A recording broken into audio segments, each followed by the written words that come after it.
여러분, 한국은행에서 발표한 2026년 미국 경제 전망 보고서를 혹시 보셨나요? 숫자만 보면 내년 경제 성장률이 2.0%나 된다고 하니 겉보기엔 경제가 아주 튼튼해 보입니다. 그런데 참 이상하죠? 제 주변에는 취업했다는 기쁜 소식이 뚝 끊겼거든요. 도대체 왜 경제 지표와 우리가 느끼는 현실 사이에 이렇게 거대한 괴리가 생기는 걸까요? 오늘 제가 그 소름 돋는 진실을 아주 낱낱이 파헤쳐 드리겠습니다. 보고서를 자세히 뜯어보면 정말 섬뜩한 단어가 하나 등장합니다. 바로 고용 없는 회복이라는 말인데요. 기업들이 투자는 열심히 해서 경제 규모는 커지는데 정작 사람을 뽑지는 않는다는 뜻입니다. 돈을 벌어서 공장 짓고 기계 사는 데는 펑펑 쓰면서 왜 우리 같은 사람들에게는 월급 줄 돈이 없다고 하는 걸까요? 지금부터 그 속사정을 알아봐야겠습니다. 가장 큰 충격을 받고 있는 건 바로 이제 막 학교를 졸업한 취업준비생 여러분들입니다. 통계를 보면 정말 놀라실 텐데요. 신규 대졸자의 실업률이 무려 5.3%까지 치솟았습니다. 전체 평균 실업률인 4.0%보다 훨씬 높은 수치죠. 학교에서 밤새워 과제하고 스펙 쌓아서 사회에 나왔더니 정작 여러분을 환영해주는 회사는 단 한 군데도 없는 이 기막힌 현실 믿어지시나요? 도대체 왜 이런 일이 벌어지는 걸까요? 범인은 바로 우리가 그토록 열광했던 인공지능 AI입니다. 기업들이 이제는 신입사원을 뽑아서 가르치는 비용을 아까워하고 있습니다. 이거 AI한테 시키면 3초면 끝나는데 굳이 사람을 써야 해? 라는 게 사장님들의 솔직한 속마음이거든요. 기술의 발전이 우리에게 축복이 될 줄 알았는데 막상 닥쳐보니 내 밥그릇을 걷어차는 재앙이 되고 말았습니다. 증거가 필요하시다고요? 세계에서 제일 잘 나간다는 빅테크 기업들의 행보를 한번 보십시오. 아마존, 마이크로소프트 같은 거대 기업들이 요즘 무슨 짓을 하고 있는지 아시나요? 겉으로는 AI 기술 개발한다고 수백조 원을 투자하면서 뒤로는 직원들을 가차없이 해고하고 있습니다. 아마존은 1만 4천 명 이상, 구글도 1만 2천 명이나 내보냈다고 하니 정말 피도 눈물도 없는 세상입니다. 해고 사유를 보면 더 기가 막힙니다. 아마존은 대놓고 AI 도입에 따른 업무 자동화로 인한 비용 절감이라고 밝혔습니다. 사람이 하던 일을 기계가 대신하게 되었으니 비싼 월급 줘야 하는 인간은 이제 필요 없다는 거죠. 마이크로소프트 역시 AI 중심으로 자원 재배치를 한다며 사람을 줄였습니다. 말이 좋아 재배치지 그냥 짐 싸서 집에 가라는 소리 아니겠습니까? 많은 분들이 나는 공장에서 일하는 블루칼라가 아니니까 괜찮아라고 안심하셨을 겁니다. 하지만 이번 AI 혁명은 다릅니다. 가장 위험한 타깃은 바로 사무실 책상에 앉아있는 화이트칼라, 바로 여러분입니다. 마케터, 디자이너, 개발자처럼 머리 쓰는 직업들이 1순위로 위협받고 있거든요. AI는 벽돌 나르는 건 못해도 보고서 쓰고 그림 그리는 건 사람보다 훨씬 잘하니까요. 보고서에서는 이걸 아주 어려운 말로 비반복적 인지 노동이 위협받는다고 표현했습니다. 예전에는 창의적인 일은 인간만의 영역이라고 했지만 생성형 AI가 등장하면서 그 말도 옛말이 됐습니다. 여러분이 일주일 내내 고민해서 만든 기획안이나 디자인, 시안을 AI는 단 몇 초 만에 수십 개씩 쏟아냅니다. 이런 괴물 같은 놈과 경쟁해서 우리가 과연 이길 수 있을까요? 실제로 2022년 챗GPT가 나온 이후로 컴퓨터나 수학 관련 직업군의 실업률이 눈에 띄게 올랐습니다. 기술이 발전하면 새로운 일자리가 생겨서 고용이 늘어난다는 경제학 교과서의 이론이 지금 현실에서는 완전히 깨지고 있는 겁니다. 오히려 기술에 능숙하고 똑똑한 직업일수록 AI에게 자리를 뺏길 확률이 더 높아지는 아이러니한 상황이 벌어지고 있습니다. 잠깐 소름 돋는 상황극을 하나 해볼까요? 여러분이 면접을 보러 갔다고 상상해보세요. 떨리는 마음으로 문을 열었는데 면접관 자리에 사람이 없습니다. 대신 서버렉 하나가 껌뻑거리면서 앉아있는 거죠. 데이터 분석 결과 자네는 우리 회사에 필요 없네. 불합격. AI가 여러분의 인생을 평가하고 채용 여부까지 결정하는 세상, 정말 오지 않을 것 같나요? 운 좋게 취업했다고 해도 안심할 수는 없습니다. 어느 날 옆자리 김 대리님이 안 보여서 휴가 가셨나 했는데 그 자리에 로봇팔이 설치되어 있다면 어떨까요? 김 대리는 지난주에 정리해고됐습니다. 제가 업무 효율이 300% 더 높거든요. 라고 로봇이 말한다면요? 이건 공상과학 영화가 아니라 지금 실리콘밸리에서 실제로 일어나고 있는 일들의 예고편입니다. 과거 2001년 IT 버블 붕괴 때도 비슷한 일이 있었습니다. 경기는 회복되었는데 고용은 한참 동안 늘어나지 않는 고용 없는 회복이 나타났었죠. 이번에도 그때와 똑같은, 아니 더 심각한 상황이 벌어질 수 있습니다. AI 확산 속도가 워낙 빨라서 우리가 새로운 기술을 배우기도 전에 밀려날 가능성이 크거든요. 이걸 구조적 실업이라고 하는데 한번 밀려나면 다시는 돌아올 수 없다는 뜻입니다. 물론 파월 연준 의장은 희망적인 이야기를 합니다. 단기적으로는 힘들어도 장기적으로는 AI가 새로운 일자리를 만들 것이다라고요. 그런데 여러분, 그 장기적이라는 게 도대체 언제입니까? 당장 다음 달 카드값은 누가 내주나요? 해고된 마케터가 하루아침에 AI 윤리 전문가로 변신할 수 있을까요? 높은 분들의 말씀은 너무나도 현실과 동떨어져 있습니다.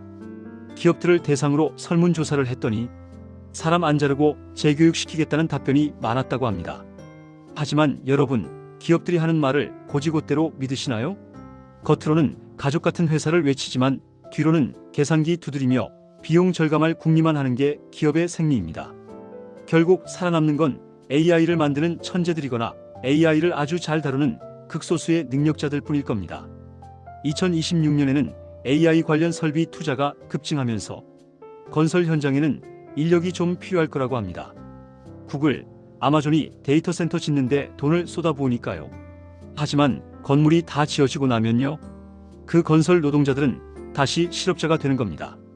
이런 단기적인 반짝 효과에 속아서 경제가 좋아지고 있다고 착각하면 안 됩니다. 그건 진통제일 뿐 치료제가 아니니까요.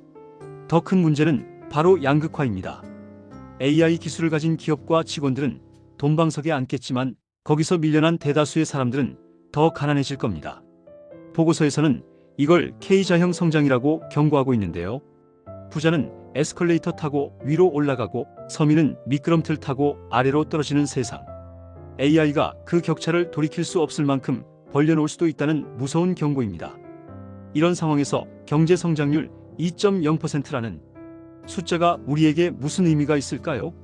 내 주머니는 비어가고 미래는 불안한데 말이죠. 지표상의 호황과 내 삶의 불황, 이 엄청난 괴리감이 바로 2026년을 관통하는 핵심 키워드가 될 것입니다.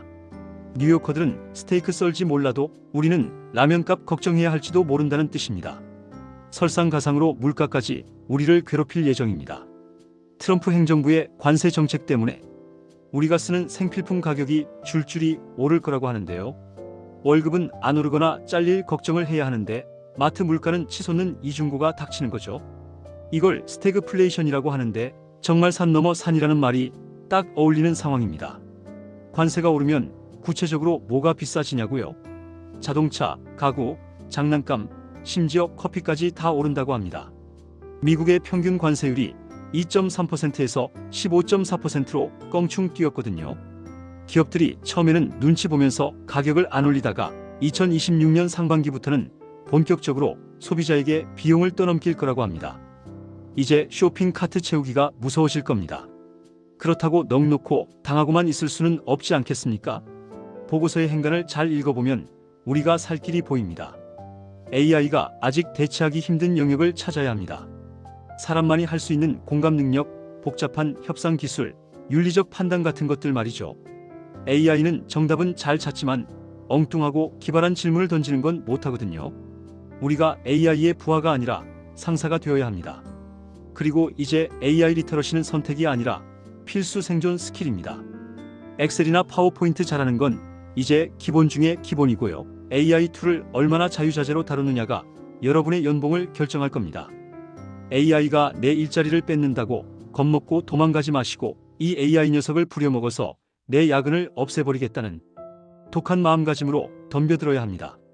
투자 관점에서도 힌트를 얻을 수 있습니다. 기업들이 AI에 그렇게 돈을 쏟아붓는다면 우리도 그 흐름에 올라타야죠. AI 관련 주식이나 인프라 기업들은 당분간 계속 돈을 벌 가능성이 큽니다. 내 노동소득이 위협받는다면 자본소득으로라도 방어를 해야 하지 않겠습니까? 억울하면 우리도 그 회사 주주가 되어서 배당금이라도 챙기자고요. 하지만 여기서 주의할 점, AI 버블도 조심해야 합니다. 기업들이 천문학적인 돈을 썼는데 수익이 안 나면 주가가 와르르 무너질 수도 있거든요. 과거 닷컴 버블 때처럼 옥석 가리기가 시작될 겁니다. 무지성으로 AI니까 무조건 떡상하겠지 하고 샀다가는 한강물온도 체크하러 가야 할 수도 있습니다. 공부하고 또 공부해야 내 돈을 지킬 수 있습니다. 정부 정책도 눈여겨봐야 합니다. 미국 정부가 OBBBA라는 법안을 통해 감세 정책을 쓴다고 하는데요.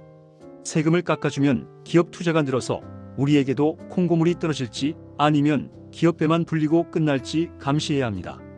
감세로 인한 재정 적자가 커지면 결국 그 빚은 또다시 돌고 돌아 우리 같은 서민들의 부담으로 돌아올 수도 있으니까요. 결국 2026년은 철저한 각자 도생의 해가 될 것 같습니다. 기업은 AI로 살길 찾느라 바쁘고 정부는 성장률 방어하느라 정신없습니다. 내 밥그릇은 내가 챙겨야 합니다.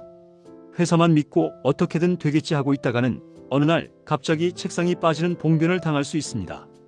평생 직장은 없다는 말이 이제야 뼈저리게 실감나지 않으신가요? 신입사원이 사라진 시대, 경력직도 안심 못하는 살벌한 시대. 우리가 해야 할 일은 대체 불가능한 사람이 되는 것입니다. AI가 흉내낼 수 없는 나만의 한방을 만들어야 합니다. 그게 기술이든 인맥이든 남들이 안 하는 콘텐츠든 말이죠. 지금부터 준비하지 않으면 2026년에는 정말로 설 자리가 없어질지도 모릅니다. 너무 암울한 이야기만 해서 죄송합니다. 하지만 현실을 정확히 알아야 대비도 할 수 있는 법이죠.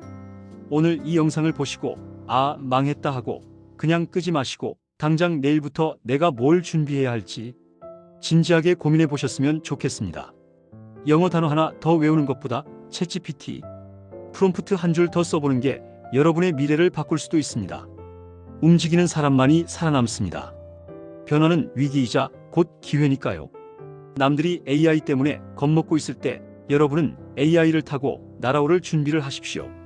세상이 아무리 각박해져도 솟아날 구멍은 반드시 있습니다. 제가 여러분이 그 구멍을 찾을 수 있도록 계속해서 돈 되는 정보, 뼈가 되고 살이 되는 경제 이야기 들려드리겠습니다. 영상이 도움이 되셨다면 구독과 좋아요, 알림 설정까지 부탁드립니다. 여러분의 작은 관심이 저에게는 정말 큰 힘이 됩니다. 궁금한 점이나 여러분의 생각은 댓글로 자유롭게 남겨주세요. 제가 하나하나 다 읽어보고 소통하겠습니다. 그럼 저는 다음 시간에 더 유익하고 재미있는 경제 이야기로 돌아오겠습니다. 시청해주셔서 감사합니다.